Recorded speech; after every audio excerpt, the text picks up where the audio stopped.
In one of my Suzuki courses online, I think it was Suzuki Book 1, maybe it was Book 2, I mentioned a concept called the bow-legged pinky. And maybe it was my vibrato class that I mentioned that in. I had a student email me and ask me, what's this bow-legged pinky? I think I have it, and I need to know what the cure is.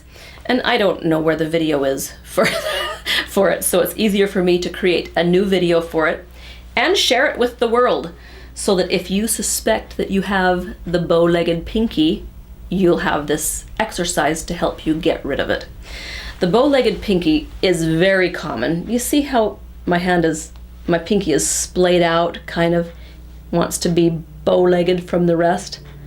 And it's kind of hard to get him in line and not do that little bow-legged thing. I have a bow-legged pinky.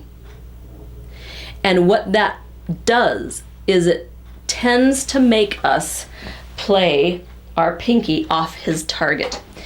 Remember, the target concept is where we want the string to contact the inner corners closest to our thumb.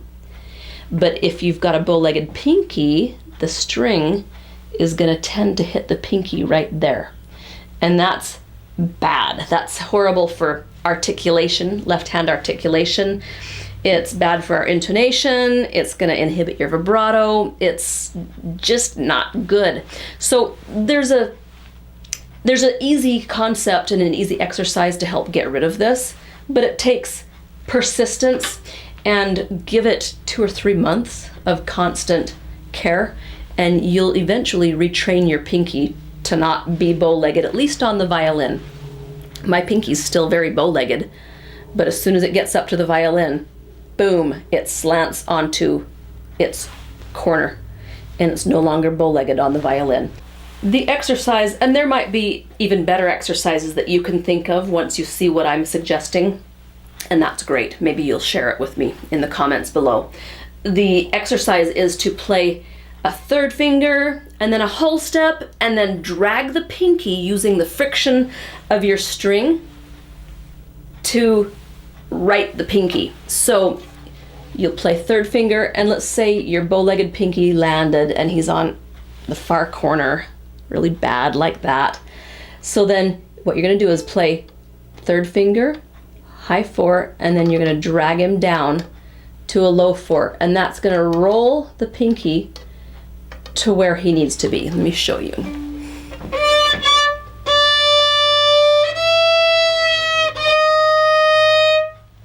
Got my knuckles slanted and all my fingers are on their targets. Okay, I'm going to try that again. Make sure ring finger starts on his target. If he's ring finger can be bow-legged as well. And then you've got a double whammy, but it's easier for ring finger to just, if you command him to be on his target, it's physically not as hard for him to obey as it is for pinky, for whatever reason. Maybe because pinky's on the edge. So I'm gonna really play a bow-legged pinky, and then I drag him down.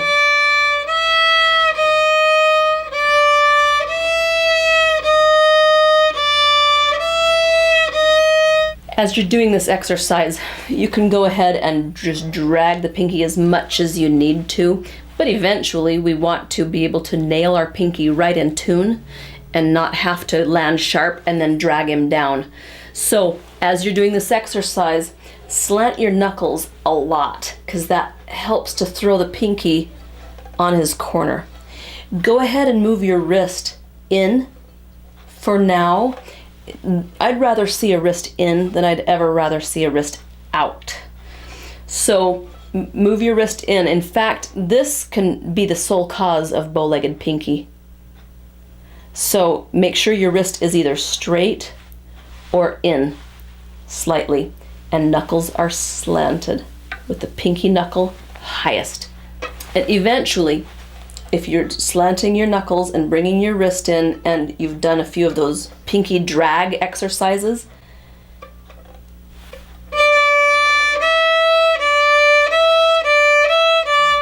your pinky will quickly learn how to land on his target on the first strike without having to correct. All right, and then you could do some of the Alan Lieb's Three Stooges exercises. I didn't watch the Three Stooges, but apparently the theme music goes ba-dum ba-dum ba-da-da-dun da-dun ba-da-da-dum, and it's just a convenient rhythm for lots of reps for your finger. The slurs aren't important, but I go down, up, down, like so.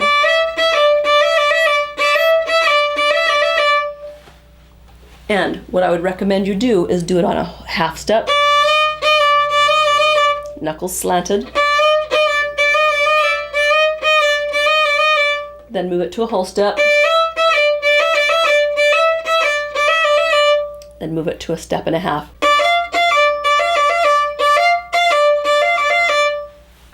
And back down to a whole step.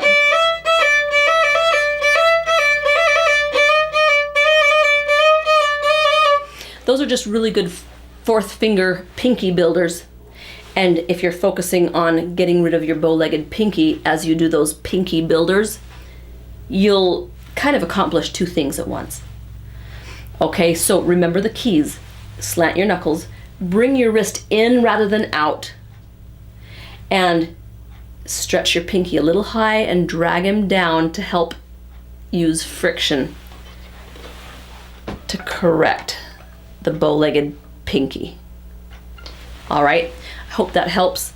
Give it 2 months and I bet you'll have the problem completely corrected. Thanks for watching. See you in the next video.